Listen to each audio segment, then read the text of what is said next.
Hello and welcome everyone to my YouTube channel. दोस्तों आज के वीडियो में हम लोग पढ़ने वाले हैं कंजर्वेशन ऑफ लीनियर मोमेंटम। दोस्तों जेई के पर्सपेक्टिव से ये भी आपका एक बहुत इंपॉर्टेंट चैप्टर है और ये क्लास 11th में हम लोगों को पढ़ना होता है और जेई मेंस में एक क्वेश्चन कंफर्म इस टॉपिक से भी पूछा जाता है। तो दोस्तों जुड़े रहिएगा मेरे साथ अंत तक, क्योंकि अगर आप लोग अंत तक अगर वीडियो देखते हैं तो हम लोग पूरा इस टॉपिक को मास्टर कर लेंगे। मतलब आप लोग काफी कॉन्फिडेंट हो जाइएगा इस टॉपिक में कि अगर जेई मेंस में इस टॉपिक से सवाल आएगा तो हम लोग बहुत आसानी से कर सकते हैं। और ये टॉपिक को मास्टरी करना बहुत आसान है क्योंकि बहुत ज्यादा कुछ नहीं है इस टॉपिक में। ठीक, तो चलिए without much ado let's start the video. तो कंजर्वेशन ऑफ लीनियर मोमेंटम को पढ़ने से पहले आपको समझना पड़ेगा कि हम लोग सिस्टम किसको बोलते हैं। मतलब पहली चीज जो आपको जाननी है वो ये कि व्हाट इज सिस्टम। सिस्टम क्या होता है, ठीक, क्योंकि अक्सर जब हम लोग मोमेंटम को कंजर्व करते हैं तो वो एक सिस्टम के लिए करते हैं। तो सबसे पहले आपको समझना पड़ेगा कि सिस्टम क्या होता है। तो मान लीजिए जैसे बहुत सारे पार्टिकल्स हैं, लेट से कोई एक पार्टिकल है मास m1 का, इसके पास वेलोसिटी कुछ v1 है। कोई पार्टिकल है m2, इसके पास वेलोसिटी v2 है। कोई पार्टिकल है m3, इसके पास वेलोसिटी v3 है। इसी तरीके से बहुत सारे पार्टिकल्स है। लेट से मेरा कोई एक पार्टिकल है mn, उसके पास वेलोसिटी आपका क्या है, vn है। ठीक, तो बेसिकली सिस्टम होता है आपका कलेक्शन ऑफ पार्टिकल्स। सिस्टम क्या होता है, कलेक्शन ऑफ पार्टिकल्स। तो जैसे कि मैं इन सबको अपना एक सिस्टम मान सकता हूं कि m1 ऑल्दो आपका m1 के पास वेलोसिटी v1 है, m2 के पास वेलोसिटी v2 है, m3 के पास v3 है, लेकिन मैं इन सारे पार्टिकल्स को m1 m2 m3 m4 m5 up to mn जितना भी पार्टिकल्स है मैं उन सबको अपना सिस्टम मानूंगा कि ये सब जो है आपका इस सिस्टम के अंदर में आता है। ठीक, तो जो भी आपका पार्टिकल्स है या बॉडी है या कुछ भी जिसको आप ऑब्जर्व कर रहे हैं वो आपका सिस्टम हो जाएगा। तो आप बोल सकते हैं collection of particles under observation. Under observation मतलब जिसको हम लोग कंसीडर करेंगे, जिसकी वेलोसिटीज कंसीडर करेंगे, जिनका एक्सीलरेशन मतलब जो भी क्वांटिटी अगर हम लोग कंसीडर करने जा रहे हैं तो जिन सब का भी करेंगे उन सबको हम लोग एक अपना बोल देंगे कि ये मेरा क्या है, सिस्टम है। तो दोस्तों इस सिस्टम का अगर मैं मोमेंटम लिखूं, जैसे मोमेंटम क्या होता है, मोमेंटम तो सिंपली आपका product of mass and velocity, हाँ कि नहीं। मोमेंटम हम लोग क्या लिखते हैं, m इंटू वी। तो उसी तरीका से अगर मुझे सिस्टम का मोमेंटम लिखना हुआ, किसका मोमेंटम लिखना हुआ, इस पूरे सिस्टम का, ठीक, तो क्या हो जाएगा। तो जैसा कि हम लोगों को पता है कि मोमेंटम आपका एक वेक्टर क्वांटिटी होता है। मोमेंटम आपका एक वेक्टर क्वांटिटी होता है। तो वेक्टर की तरह हम लोग सबके इंडिविजुअली मोमेंटम जो होंगे उनको ऐड कर देंगे। तो हम लोग सिस्टम का मोमेंटम क्या लिखेंगे, m1 v1 plus m2 v2 plus your m3 v3 up to your late से mn vn। ठीक, तो ये आपका क्या हो जाता है, ये आपका पूरे सिस्टम का मोमेंटम। ठीक, m1 v1 इसका मोमेंटम, m2 v2 इसका मोमेंटम। हमने क्या किया, सारे मोमेंटम को ऐड कर दिया। हमारे सिस्टम के अंदर में जितने भी पार्टिकल्स थे हमने सबके मोमेंटम को ऐड कर दिया। तो हम लोग बोलेंगे ये जो मोमेंटम आया हम लोगों का, ये सिस्टम का मोमेंटम आ गया। उसके बाद हम लोग क्या करेंगे, सिंपली हम लोग डिफरेंशिएट कर देंगे टाइम के रिस्पेक्ट में। मतलब हम लोग क्या करेंगे, हम लोग dp सिस्टम बाई dt कर देंगे। तो dp सिस्टम बाई dt मतलब हम लोग क्या कर रहे हैं, सिस्टम का मोमेंटम को टाइम के रिस्पेक्ट में डिफरेंशिएट कर दे रहे हैं। ठीक, तो हम लोग LHS को डिफरेंशिएट किए तो RHS को भी डिफरेंशिएट करना पड़ेगा। तो m1 v1 को डिफरेंशिएट करेंगे तो m1 लेट से कांस्टेंट है, तो v1 का डिफरेंशिएशन क्या हो जाएगा। तो जैसा कि हम लोगों को पता है कि वेलोसिटी को डिफरेंशिएट करते हैं तो एक्सीलरेशन आता है। तो v1 को डिफरेंशिएट करेंगे तो एक्सीलरेशन a1 हो जाएगा। उसी तरीका से v2 को डिफरेंशिएट करेंगे तो एक्सीलरेशन a2 हो जाएगा। v3 को डिफरेंशिएट करेंगे तो a3 हो जाएगा up to your mn an। ठीक, सारे वेलोसिटीज को डिफरेंशिएट करेंगे तो सब अपना अपना एक्सीलरेशन दे देगा। तो ये जो m1 a1 हुआ है, ये m1 a1 क्या है, तो हम लोग ने न्यूटन का सेकेंड लॉ पढ़ा है कि एफ एक्सटर्नल फोर्स, जो एक्सटर्नल फोर्स होता है वो मास इंटू एक्सीलरेशन होता है। तो m1 a1 जो हो जाएगा वो किसका हो जाएगा, वो तो a1 आपका क्या है, m1 का एक्सीलरेशन है। तो m1 पे जो भी फोर्सेस लग रहे होंगे वो आपको एक्सीलरेशन a1 दे रहे होंगे m1 का।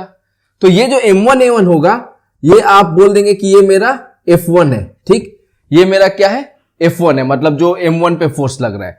उसी तरीका से आपका m2 a2 जो हो जाएगा ये क्या हो जाएगा, ये आपको f2 हो जाएगा, m3 a3 ये आपको f3 हो जाएगा, सब, हाँ कि नहीं, ये आपको fn हो जाएगा।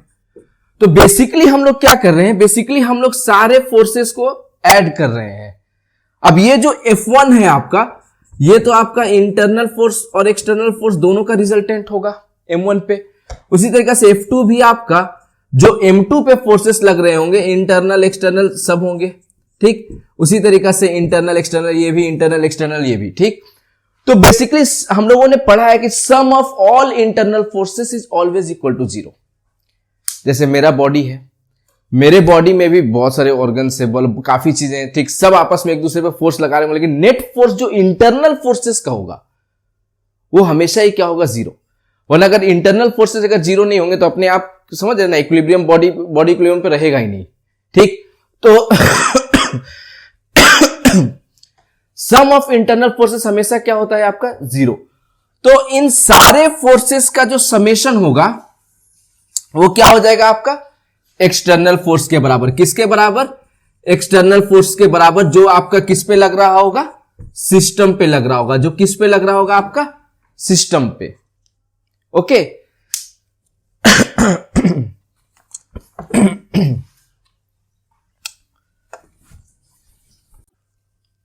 तो हम लोगों ने देखा कि जो dp सिस्टम बाय dt जो हम लोगों को आया, ये बेसिकली आ गया क्या, सम ऑफ ऑल फोर्सेस, इंटरनल का भी समेशन और एक्सटर्नल का भी समेशन। और हम लोगों को पता है कि sum of all internal forces is always 0।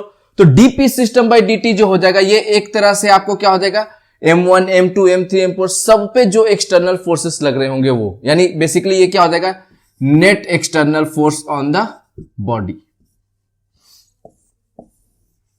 Okay. तो dp सिस्टम बाय dt क्या हो जाएगा, net external force on the system, ठीक। अगर हम लोग सारे पार्टिकल्स को अपना एक सिस्टम मान लेते हैं तो dp सिस्टम बाय dt क्या हो जाएगा, नेट एक्सटर्नल फोर्स के बराबर, ठीक।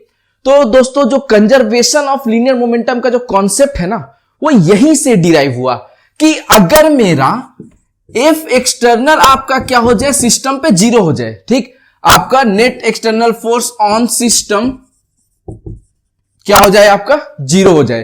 तो अगर आपका एक्सटर्नल फोर्स सिस्टम पे 0 हो गया, मतलब आपको एक तरह से आप कह सकते हैं कि dp सिस्टम बाय dt ही आपका क्या हो गया, 0 हो गया। तो अगर किसी का भी डिफरेंशिएशन 0 हो तो इसका मतलब क्या है कि वो कांस्टेंट है, ठीक। तो यहां पे भी अगर आपका if dp system by dt अगर आपका 0 है तो इसका मतलब क्या है कि मोमेंटम ऑफ द सिस्टम वो क्या रह जाएगा, आपका कांस्टेंट, हाँ कि नहीं, मोमेंटम ऑफ द सिस्टम क्या रह जाएगा, आपका कांस्टेंट। इसका मतलब है कि सिस्टम का मोमेंटम कांस्टेंट रह गया थ्रू आउट, मतलब मोमेंटम आपका चेंज करेगा ही नहीं। इसका मतलब यह है कि momentum of the system initial जो होगा आपका, ठीक, वही आपका momentum of the system final हो जाएगा, ठीक। तो इसी को कहते हैं हम लोग conservation of linear momentum. Conservation का मतलब होता है खर्च नहीं करना, मतलब पूरा मतलब खर्च होना ही नहीं एक तरह से, मतलब पूरा का पूरा बचे रह जाना, मतलब जितना आपके पास पहले था बाद में भी आपके पास उतना ही रहेगा। तो अगर तुम्हारा सिस्टम पे एक्सटर्नल फोर्स आपका 0 हो जाए, अगर आपका सिस्टम पे एक्सटर्नल फोर्स क्या हो जाए, 0 हो जाए, मतलब सिस्टम पे कोई एक्सटर्नल फोर्स लग ही नहीं रहा है, तो अगर लग ही नहीं रहा है तो dp सिस्टम बाय dt भी क्या हो जाएगा आपका 0। तो इसका मतलब क्या है कि momentum of the system will remain constant, हमेशा सिस्टम का मोमेंटम क्या रह जाएगा, कांस्टेंट। जो आपका मोमेंटम पहले होगा वही आपका मोमेंटम बाद में भी होगा, ठीक। तो दोस्तों इसी कॉन्सेप्ट से बहुत सवाल आपको मिलते हैं, ठीक। बेसिकली इसी को हम लोग बोलते हैं कंजर्वेशन ऑफ लीनियर मोमेंटम, ठीक, कि लीनियर मोमेंटम कंजर्व रह गया, खर्च ही नहीं हुआ, जो मेरे पास पहले था बाद में भी मेरे पास वही रह गया। तो आया समझ में आप लोगों को, ओके। अंत तक मेरे साथ बने हुए रहिएगा, क्योंकि बेसिकली जो कंजर्वेशन ऑफ लीनियर मोमेंटम है इससे न्यूमेरिकल्स पूछे जाते हैं। तो मैं आपको बताऊंगा कि इससे किस टाइप के न्यूमेरिकल्स पूछे जाते हैं और उनको कैसे अटेम्प्ट करना है, कैसे हम लोगों को सॉल्व करना है। तो हम लोगों को पता चल गया कि अगर सिस्टम पे एक्सटर्नल फोर्स 0 हो तो मोमेंटम क्या रह जाता है आपका, कंजर्व रह जाता है। ठीक, तो अगर तुम्हारा यहां पर आपको यही होता है कि अगर आपका सिस्टम इनिशियली रेस्ट पे हो, सिस्टम इनिशियली क्या हो, रेस्ट पे, मतलब आपका if momentum of the system initial आपका क्या हो, 0 हो, तो momentum of the system final भी आपका क्या हो जाएगा, आपका फाइनल भी आपका 0 ही रहेगा। मतलब सिस्टम का मोमेंटम इनिशियल 0 तो सिस्टम का मोमेंटम फाइनल भी 0। क्यों? क्योंकि आपका सिस्टम पे जो एक्सटर्नल फोर्स लग रहा है वो क्या है आपका 0। F external he DP by d T होता है। मतलब अगर एफ एक्सटर्नल कुछ होगा तो मोमेंटम टाइम के साथ चेंज करेगा, अगर एफ एक्सटर्नल कुछ भी नहीं होगा तो मोमेंटम टाइम के साथ चेंज नहीं करेगा। Why? Because F external is dp by d t. तो सिंपली एक्सटर्नल फोर्स 0 है तो मोमेंटम कंजर्व, और अगर इनिशियल मोमेंटम सिस्टम का 0 है तो फाइनल मोमेंटम भी सिस्टम का क्या रह जाएगा, आपका 0 ही रह जाएगा। इस कॉन्सेप्ट से काफी सवाल आपको मिलते हैं। ठीक, तो चलिए आपको क्वेश्चंस की तरफ लेकर के जाता हूं। ठीक, एंड कैसे हम लोगों को क्वेश्चंस को अटेम्प्ट करना है ये सब भी आपको सिखाऊंगा। ठीक, उससे पहले एक बात आप लोग जान लीजिए कि हम लोग क्या है कि एक्स और वाई एक्सिस पढ़ते हैं। जो हम लोगों का जो फ्रेम ऑफ रेफरेंस जो होता है मोस्टली आपका एक्स और वाई एक्सिस ही होता है। And x and y axis they are basically independent of each other. Force acting along the x direction can not produce acceleration along y direction. समझ रहे हैं ना? अगर आप फोर्स एक्स में लगा रहे हैं तो वो एक्सेलरेशन एक्स में ही प्रोड्यूस करेगा, वाई में प्रोड्यूस नहीं करेगा। अगर वेलोसिटी वाई में होगी तो एक्स में डिस्प्लेसमेंट नहीं होगा। X and y they are basically independent of each other. ठीक, आप अगर किसी वेक्टर का जो वाई एक्सिस पे उसका प्रोजेक्शन आप निकालोगे एक्स एक्सिस पे तो 0 ही आएगा। मतलब कहने का यह है कि x and y axis they are basically independent of each other. तो अगर आपका if external force in x is 0, ठीक, अगर आपका एक्स एक्सिस के अलोंग एक्सटर्नल फोर्स 0 है तो हम लोग का मोमेंटम जो है वो एक्स एक्सिस का कंजर्व हो जाएगा। मतलब एक्स एक्सिस का initial momentum will be x axis का फाइनल मोमेंटम। ठीक, अगर सिस्टम पे एक्स एक्सिस में कोई भी फोर्स नहीं लग रहा है तो मोमेंटम सिस्टम का एक्स एक्सिस में कंजर्व रह जाएगा। मतलब एक्स एक्सिस में जो भी सिस्टम का इनिशियल मोमेंटम होगा फाइनल मोमेंटम भी एक्स एक्सिस के तरफ सिस्टम का उतना ही होगा। और इसी तरीका से अगर आपका एक्सटर्नल फोर्स y में अगर आपका 0 है, किसमें? एक्सटर्नल फोर्स आपका सिस्टम पे y के अलोंग 0 है तो आपका मोमेंटम जो है y का कंजर्व रह जाएगा। मतलब मोमेंटम y का इनिशियल और फाइनल आपका क्या रह जाएगा, आपका बराबर रह जाएगा। मतलब हम लोग मोमेंटम कंजर्वेशन करते समय एक्सिस का भी ध्यान में रखेंगे कि अगर x में फोर्स 0 है तो x का ही मोमेंटम कंजर्व करेंगे, अगर y में फोर्स 0 है तो y का ही मोमेंटम हम लोग कंजर्व करेंगे।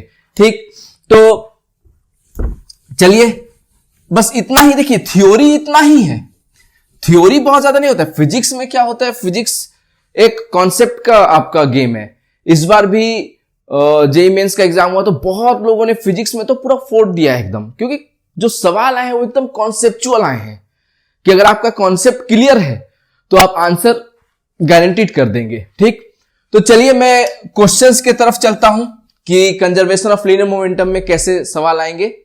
तो पहला सवाल आपका यह है कि मान लीजिए आपका एक वाटर है, ठीक, एकदम आइडियल, कोई फ्रिक्शनल फोर्स नहीं, एकदम फ्रिक्शनल फोर्स क्या है आपका 0। एंड इस वाटर के ऊपर आपका क्या है, एक बोट है। क्या है आपका, एक बोट। ठीक, आपका क्या है, एक बोट। बोट का मास हम लोग बोल देंगे कि m है। बोट का मास हम लोग क्या बोल देंगे, m है। इस बोट पे एक आदमी है जिसका मास हम लोग स्मॉल m बोल देंगे। ठीक, अक्सर ये सवाल काफी बार पूछा जाता है। मतलब आप मोमेंटम का कंजर्वेशन बेस्ट आप यहां से समझ सकते हैं कि आपका एक बोट है, मास कैपिटल M का, और इस बोट के ऊपर एक मैन है, मास स्मॉल m का। क्या हुआ कि अचानक से ये मैन जो है ये बोट से कूद गया। ठीक, अचानक से हॉरिजॉन्टल डायरेक्शन में मैन जो है वो बोट से कूद गया, लेट से कुछ यू स्पीड से। ठीक, तो जाहिर सी बात है हम लोगों ने ये ऑब्जर्व किया होगा, जब हम लोग बोटिंग करते होंगे तो जब हम लोग का जो नाव होता है जब किनारे पे लगता है तो पहले जो नाव को जो चला रहा होता है वो बोट को पकड़ता है पहले। ठीक, फिर आपको बोलता है कि चलिए अब आप जंप करिए, क्योंकि अगर वो नहीं पकड़ेगा, आप जंप करेंगे तो आपका कुछ मोमेंटम हो गया, हाँ कि नहीं, फॉरवर्ड डायरेक्शन में। और पहले तो बोट आपका रेस्ट पे था, मतलब इनिशियल मोमेंटम तो आपका जीरो था और एक्स में कोई फोर्स तो लग नहीं रहा है, तो फाइनल मोमेंटम भी तो जीरो होगा। तो अगर आप फॉरवर्ड जंप करेंगे तो बोट आपका बैकवर्ड चला जाएगा, तो आप हो सकता है आप नीचे पानी में गिर जाएंगे किनारे पे पहुंचने के बजाय। ठीक, तो ये एक बहुत ही कॉमन टाइप का सवाल है बेस्ट मोमेंटम को, कंजर्वेशन ऑफ मोमेंटम को समझने का, कि आप क्या किए, आप बोट से कूद गए हॉरिजॉन्टल डायरेक्शन में यू से, तो सवाल ये होता है कि बोट पीछे जाएगा तो किस स्पीड से पीछे जाएगा। आई होप कि क्वेश्चन आप लोगों को क्लियर होगा। तो यहां पर हम लोग देखेंगे कि इन एक्स डायरेक्शन, ठीक, एक्स एक्सिस के अलोंग एक्सटर्नल फोर्स आपका क्या है, जीरो। ठीक, एक्सटर्नल फोर्स आपका क्या है, एक्स एक्सिस में तो कोई फोर्स लग ही नहीं रहा है, कोई भी एक्सटर्नल फोर्स आके मतलब नहीं लग रहा है दोनों पे। तो अगर मैं बोट और मैन को एक सिस्टम मान लूंगा, क्या मान लूंगा मैं, ठीक, बोट और मैन को अब मैं अपना क्या किया, एक सिस्टम मान लिया। ठीक, बोट और मैन को मैंने अपना क्या किया, एक सिस्टम मान लिया। तो मेरा बोट मैन सिस्टम पे एक्स एक्सिस में कोई फोर्स नहीं लग रहा है। तो अगर मेरा एक्स एक्सिस में मेरा सिस्टम पे कोई फोर्स नहीं लग रहा है तो मोमेंटम मेरा एक्स एक्सिस के अलोंग कंजर्व रहेगा, हाँ कि नहीं। मतलब मेरा पी एक्स इनिशियल जो होगा, मेरा पी एक्स फाइनल भी वही होगा। ठीक, और हम लोगों को पता है कि मेरा पी एक्स इनिशियल जो है आपका वो जीरो है। इनिशियली मैन भी आपका रेस्ट पे था, बोट भी आपका रेस्ट पे था, सब आपका क्या था, रेस्ट पे था। मैन फिर अचानक से कूद गया, ठीक, तो बोट भी पीछे भाग जाएगा, बट इनिशियली तो सब रेस्ट पे था, तो इनिशियल मोमेंटम मेरा जीरो है, तो फाइनल मोमेंटम भी मेरा एक्स में क्या होगा, जीरो होगा। तो लेट से अगर हम लोग इस डायरेक्शन को अगर पॉजिटिव लेते हैं तो इस डायरेक्शन को हम लोग को निगेटिव लेना पड़ेगा, हाँ कि नहीं। अगर आप राइट पॉजिटिव लेते हैं तो लेफ्ट निगेटिव लेना पड़ेगा, अगर आप अपवर्ड निगेटिव लेते हैं तो डाउनवर्ड पॉजिटिव लेना पड़ेगा। मतलब एक डायरेक्शन को अगर आप पॉजिटिव लेते हैं तो उसके अपोजिट डायरेक्शन को आपको निगेटिव लेना पड़ेगा। तो मैन जो है वो इधर कूद गया यू से, तो बोट आपका उधर भाग जाएगा वी से, वो भी हम लोगों को निकालना है। तो एक्स में इनिशियल मोमेंटम हम लोगों का क्या था, जीरो, तो एक्स में फाइनल मोमेंटम भी हम लोगों का क्या होगा, जीरो। ठीक, तो एक्स में फाइनल मोमेंटम जो हम लोगों का हो जाएगा वो क्या हो जाएगा, तो मैन कूदा यू से तो एम यू, और इस डायरेक्शन को हम लोग पॉजिटिव माने हैं। ठीक, और बोट भाग गया उस तरफ वी से, तो माइनस एम भी लिखेंगे, क्यों, क्योंकि हम लोगों का उस डायरेक्शन को हम लोगों ने निगेटिव माना है। अब ये जो फाइनल मोमेंटम है एक्स में, ये आपका जीरो होगा, क्यों, क्योंकि इनिशियल आपका क्या था, जीरो था। कंजर्वेशन ऑफ लीनियर मोमेंटम का क्या है कि मोमेंटम आपका सिस्टम का खर्च होगा ही नहीं, जो पहले था बाद में भी वही रहेगा। ठीक, तो पहले हम लोगों का जीरो था, तो बाद में भी हम लोग का मोमेंटम क्या रहेगा, आपका जीरो ही रहेगा। तो इनिशियल ये मैन का उधर मोमेंटम हो गया एम यू, ठीक, उस डायरेक्शन को पॉजिटिव लिए तो उस डायरेक्शन को निगेटिव लेंगे तो बोट का मोमेंटम क्या हो जाएगा, माइनस एम भी, और ये भी क्या होगा, इनिशियल मोमेंटम के बराबर, यानी जीरो के बराबर। तो यहां से हम लोगों को मिल गया कि m u minus capital M भी इज इक्वल टू जीरो। तो यहां से हम लोगों को भी मिल जाएगा m u by capital M, यानी कि बोट जो है हम लोगों का वो इस स्पीड से पीछे चला जाएगा अगर मैन आपका सडनली जंप करता है इस डायरेक्शन में। तो बोले क्लियर है ना। तो हमेशा हमेशा हमेशा आपको यही चेक करना है कि सिस्टम पे एक्सटर्नल फोर्स है कि नहीं। जिस भी डायरेक्शन में आपको लगे कि एक्सटर्नल फोर्स नहीं है, उस डायरेक्शन में हम लोग क्या करेंगे, मोमेंटम को कंजर्व कर देंगे, और जो भी हम लोगों का इनिशियल मोमेंटम होगा उसको हम लोग क्या करेंगे, फाइनल मोमेंटम से इक्वेट कर देंगे और हम लोग अपना वैल्यूज को निकाल लेंगे। तो आई होप ये क्वेश्चन सबको क्लियर होगा। अभी इसी क्वेश्चन में एक वेरिएशन है, हम लोग उस चीज को डिस्कस करते हैं। ज्यादा नहीं दोस्तों, सिर्फ 2-4 सवाल डिस्कस करेंगे, एंड 2-4 सवाल ही काफी होगा आपका पूरा का पूरा कॉन्सेप्ट को क्लियर करने में। तो एक तो आप लोगों को ऑलरेडी क्लियर हो गया कि अगर बोट से कोई जंप करता है अगर किसी स्पीड से, तो बोट किस स्पीड से आपका पीछे जाएगा। ठीक, एक तो ये हो गया। इसी क्वेश्चन में आपको एक सब पार्ट कर देता है कि मान लीजिए आपको ऐसा एक प्लैंक दे देगा। ठीक, बोल देगा कि ये फ्रिक्शनलेस सरफेस है, म्यू इज इक्वल टू 0। ये आपका जस्ट बोट वाटर वाला क्वेश्चन है। बोट वाटर के में भी हम लोग क्या करते हैं कि कोई भी फ्रिक्शनल फोर्स बोट और वाटर के बीच में नहीं लेते हैं। ठीक, तो उसी तरीके से यहां से भी अगर ग्राउंड को स्मूथ कर देगा तो यहां पर भी कोई फ्रिक्शन फोर्स लगेगा नहीं। तो ये एक तरह से आपका सेम टाइप का सवाल है। ठीक, मैं इसलिए आपको बोट वाटर ना बता करके ये बता रहा हूं ताकि इसको भी आप उससे रिलेट कर सके और समझ सके कि ये भी केस वही है जो आपका पहले हम लोगों ने बोट वाटर केस डिस्कस किया था। तो मान लीजिए कोई एक प्लैंक है मास m का और इसके ऊपर कोई एक मैन है मास स्मॉल m का।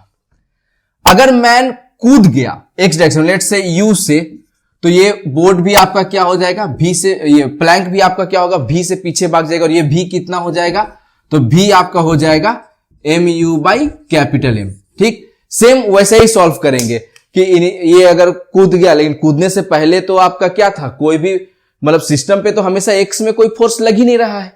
इसके कूदने से पहले सब रेस्ट पे था तो इनिशियल मोमेंटम 0 था, तो इसके कूदने के बाद भी फाइनल मोमेंटम x में 0 ही रहेगा। ठीक, तो फिर से हम लोग mu माइनस एम भी इज इक्वल टू 0 करके हम लोग भी mu बाई m निकाल लेंगे। तो इसी में एक छोटा सा वेरिएशन क्वेश्चन में ले आता है कि बोल देता है कि अगर आपका इफ u जो हम लोगों का मैन का जो स्पीड है u is with respect to Planck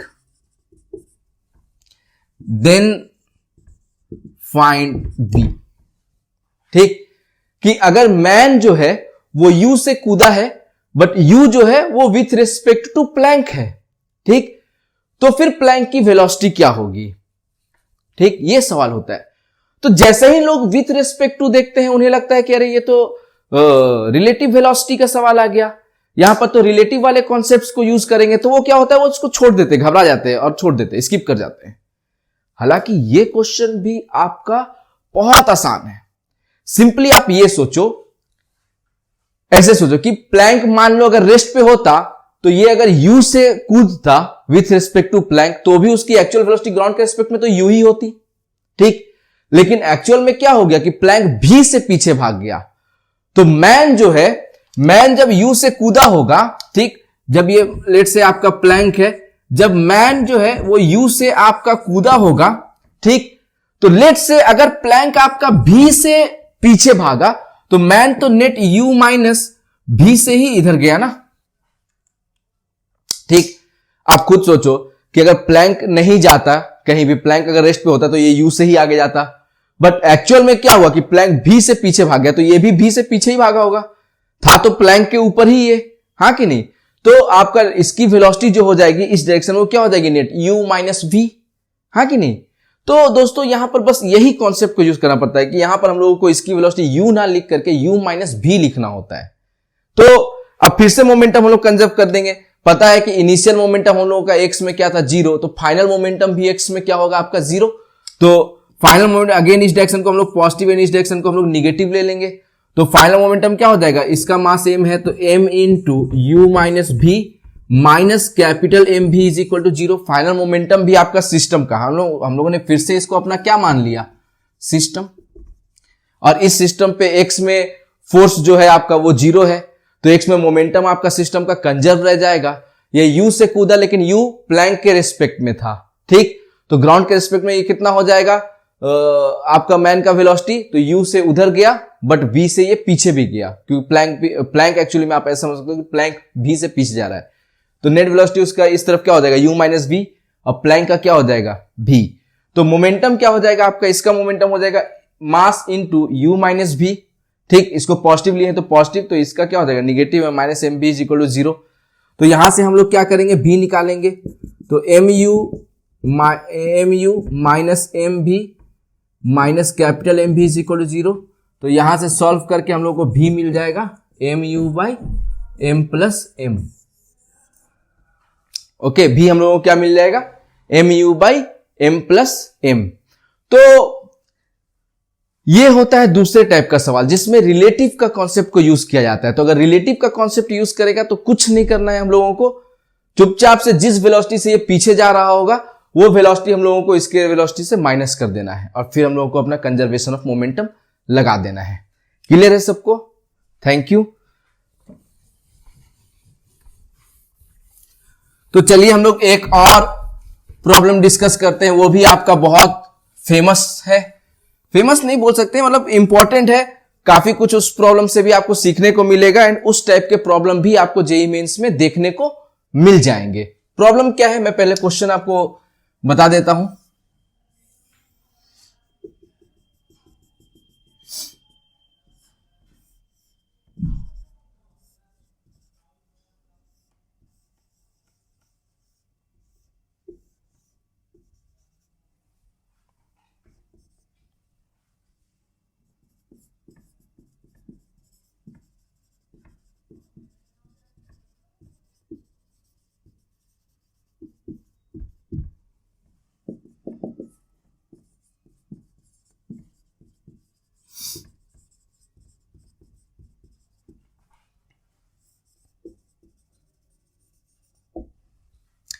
question ये है कि एक ब्लॉक है मास m का, वो u से जा रहा है, उसके सामने स्प्रिंग से कनेक्टेड एक ब्लॉक है, ठीक, जो ऐसे ऐसे आपका रेस्ट पे रखा हुआ है, ठीक।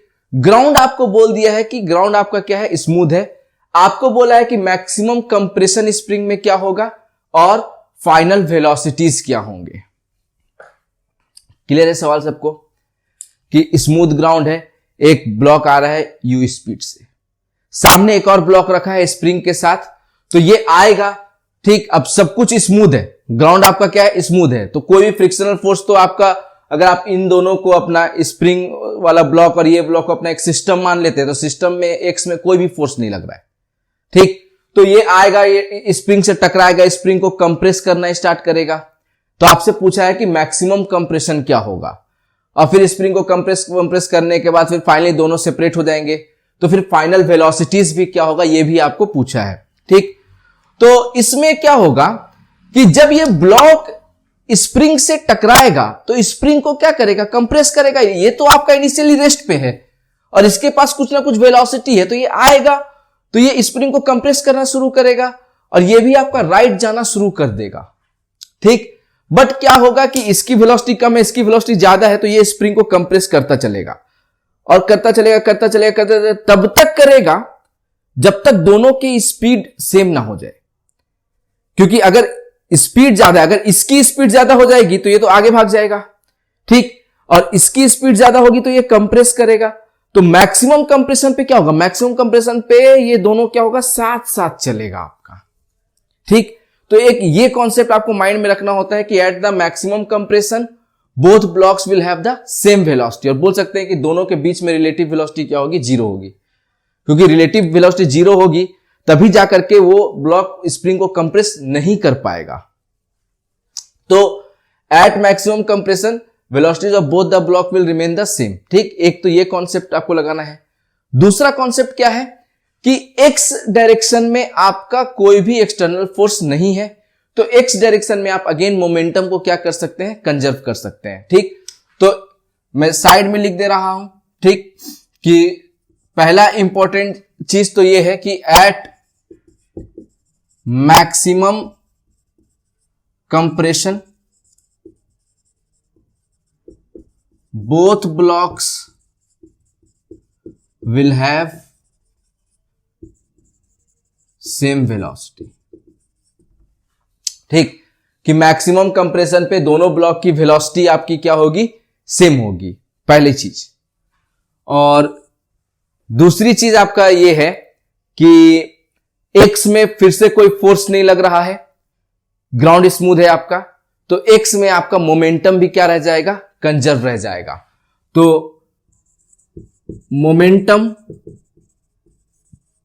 along x direction will remain conserve, okay. तो ये दो कॉन्सेप्ट का हम लोगों को इस्तेमाल करना होता है, ठीक। तो एक चीज तो हमें पता चल गया, ये आपका क्या है, एक तरह से इनिशियल कंडीशन है, ठीक। फाइनली मैक्सिमम कंप्रेशन पे अभी हम लोग कौन सा सवाल डील कर रहे हैं, मैक्सिमम कंप्रेशन, ठीक। तो फाइनली मैक्सिमम कंप्रेशन पे आपका दोनों ही ब्लॉक्स जो है वो आपका सेम स्पीड से, ये अगर v से जा रहा है तो ये भी आपको v से ही जाएगा, ठीक। लोग सोच रहे होंगे कि यहां पर स्प्रिंग फोर्स जो है वो तो लग रहा है, लेकिन स्प्रिंग फोर्स अगर मान लो स्प्रिंग x से कंप्रेस हो जाता है तो kx फोर्स अगर स्प्रिंग इस पे लगाएगा तो kx फोर्स इस पे भी लगाएगा, इस पे आपका उधर लगाएगा तो इस पे आपका इधर लगाएगा, तो अगेन kx उस साइड kx इस साइड, तो अगर ऐड करेंगे अगर इन दोनों को तो हम लोग सिस्टम मान लिए हैं, तो सिस्टम पे अगर देखेंगे तो जीरो ही हो गया फोर्स एक तरह से, हाँ कि नहीं। इस पे kx इधर लगेगा तो उस पे kx, मतलब स्प्रिंग अगर कंप्रेस हो गया तो इस पे अगर kx इधर लगा रहा होगा तो इस पे kx फोर्स इधर लगा रहा होगा, एंड ये हमारा क्या है, आपका सिस्टम है। तो ये अगर आपका सिस्टम है तो ये दोनों तो सम जीरो हो गया ना, अपोजिट डायरेक्शंस में एक्ट कर रहे हैं, तो ये जितना उधर लग रहा है उतना इधर भी लग रहा है, तो ये सम आपका स्प्रिंग फोर्स क्या हो गया, एक तरह से इंटरनल फोर्स हो गया। स्प्रिंग फोर्स क्या हो गया, आपका इंटरनल फोर्स हो गया, सम ऑफ इंटरनल फोर्स जीरो होता है। आप ऐसे भी सोच सकते हो kx इस पे लगा इधर तो kx इस पे भी लगा इधर, और नेट क्या हो गया आपका जीरो, हाँ कि नहीं।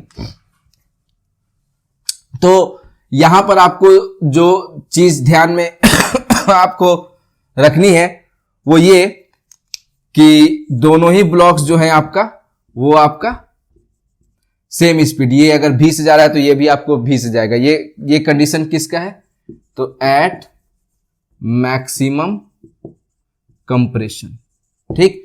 Eight maximum compression both the blocks will have the same velocity, ठीक। तो हम लोग यहां पर क्या करेंगे कि पहले तो हम लोग ये v निकाल लेते हैं, और ये v कैसे निकालेंगे हम लोग, तो मोमेंटम कंजर्व करके। आपको पता है कि x में इनिशियल मोमेंटम क्या है, तो बस mu, क्योंकि सिर्फ इसके पास वेलोसिटी थी, ये तो आपका रेस्ट पे था, तो इनिशियल मोमेंटम x में आपका क्या है, mu। तो फाइनल मोमेंटम भी x में आपका क्या हो जाएगा, mu के बराबर ही हो जाएगा, ठीक।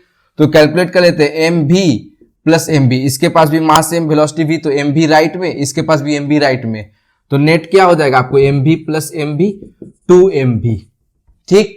और ये जो आपका 2mv मोमेंटम आ गया फाइनल मोमेंटम, ये तो आपका बराबर होगा किसके, इनिशियल मोमेंटम के, और इनिशियल मोमेंटम होगा क्या है, mu। तो mu, तो यहां से हम लोग m से m कैंसिल कर देंगे तो हम लोगों को v जो मिल जाएगा वो u/2 मिल जाएगा। यानी हम लोगों को पता चल गया कि मैक्सिमम कंप्रेशन पे आपका ये ब्लॉक भी आपका किस स्पीड से जाएगा, u/2 से, और ये ब्लॉक भी आपका किस स्पीड से जाएगा, u/2 से, ठीक। तो स्पीड तो आ गया, लेकिन हम लोगों को निकालना क्या था, मैक्सिमम कंप्रेशन। हम लोगों को क्या निकालना था, मैक्सिमम कंप्रेशन। तो बस अगर हम लोगों को वेलोसिटी मिल गया,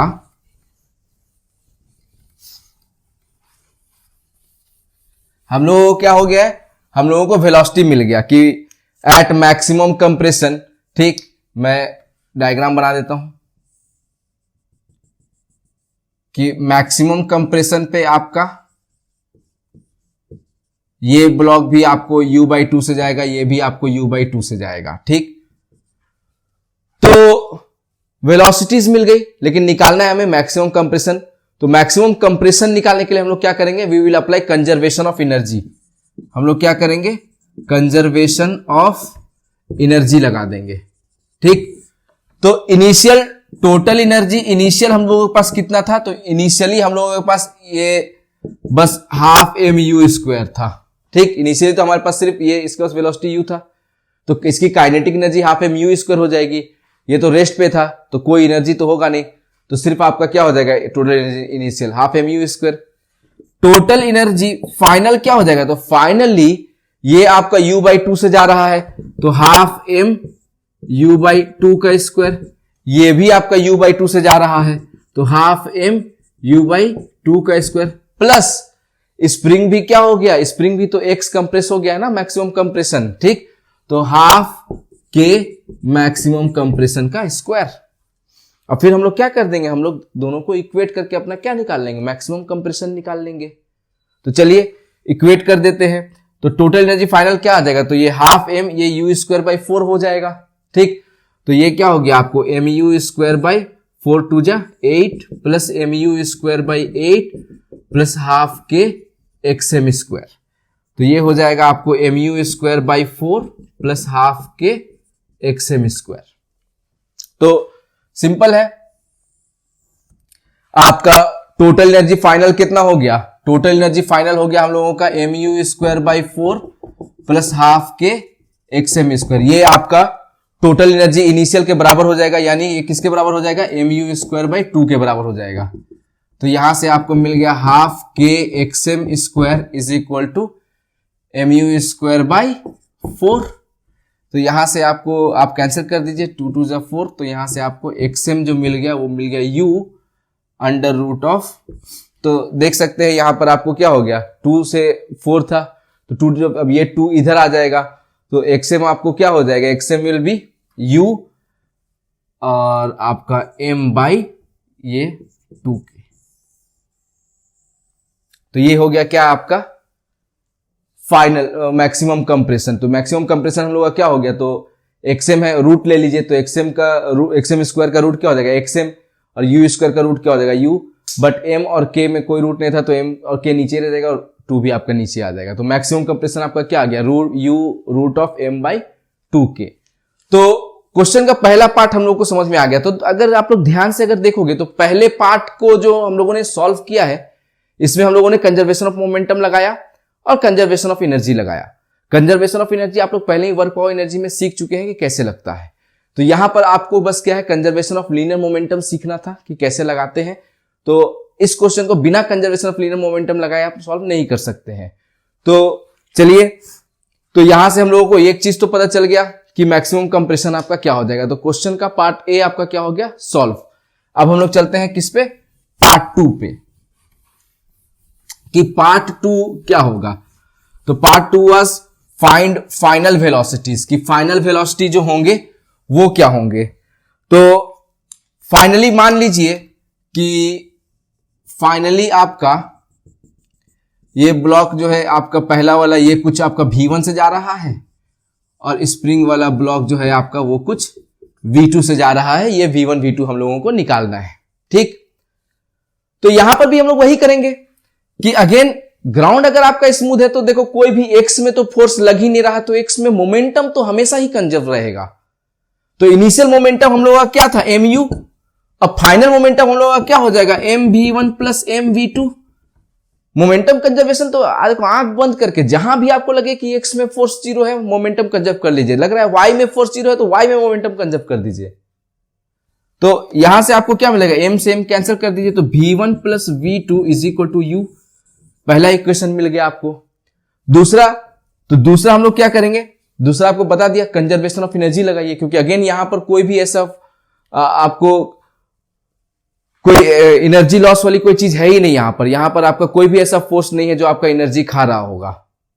ओके, मतलब यहां पर आपका कोई भी आपका ड्रैग फोर्स काइंड ऑफ है ही नहीं। फ्रिक्शन होता तो आपका फ्रिक्शन में एनर्जी लॉस हो जाता, ठीक, बट यहां पर ऐसा कुछ है नहीं।